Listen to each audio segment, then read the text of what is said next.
sekolah dan gimana desa. Oke, habis Pak. Itu juga nggak apa-apa. Di sini ada kata-kata siswa dapat, siswa mampu. Kalau ditulis boleh dilakukan seperti ini atau ditulis di sini siswa dapat saja.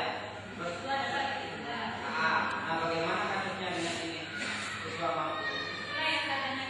Oh boleh, kalau dapat semua harapan ibu tinggal dibuka saja siswa dapat dibuat maupun kalimat kedua. Ya, terserah anda apakah itu hanya sistematika dalam kata awal itu apa saja Bu? Berdoa, apa lagi? Persepsi itu apa maksudnya? Yang ada kaitannya dengan pelajaran sekarang. Nah, lihat, pastikan pelajaran ini bukan pelajaran adalah sebuah pelajaran yang punya keterkaitan dengan pelajaran-pelajaran yang sudah pernah diterima. Kalau seandainya dia sedang belajar matematika, hari ini menggunakan alat ukur sebelumnya nggak pernah menggunakan alat ukur, apa yang harus dia persepsikan? Persepsi adalah mengulang kembali pengalamannya dalam proses belajar. Maksudnya kalau materinya adalah materi baru yang baru pertama dia dapat, apanya yang harus dia persepsi. Tapi kalau kelas 2 dia pernah dapat, di rumah dia pernah dapat, dia punya pengalaman tentang itu, boleh dia persepsikan. Paham maksudnya Ibu? Persepsi itu nggak selalu ada di pembukaan, apabila memang pelajarannya pelajaran yang memang baru pertama diterima. Tidak ada hubungannya dengan pelajaran belakang. Tapi kalau ada hubungannya dengan pelajaran belakangnya, boleh dia persepsikan. Paham ya tidak? Kemudian refleksi kalau dibentuk.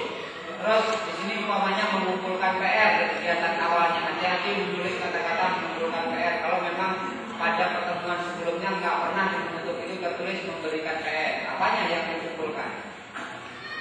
Diberikan saja nggak pernah. Paham menurut saya? Kalau di lembaga RPP belakangnya nggak pernah dikasih PR, tiba-tiba di sini mengumpulkan PR. Apanya yang mengumpulkan? Dikasih aja juga enggak? Paham ya Bu ya? Nah ini saya pakai bahasa yang standar, nanti Ibu tambahkan. Mungkin di sini mengulang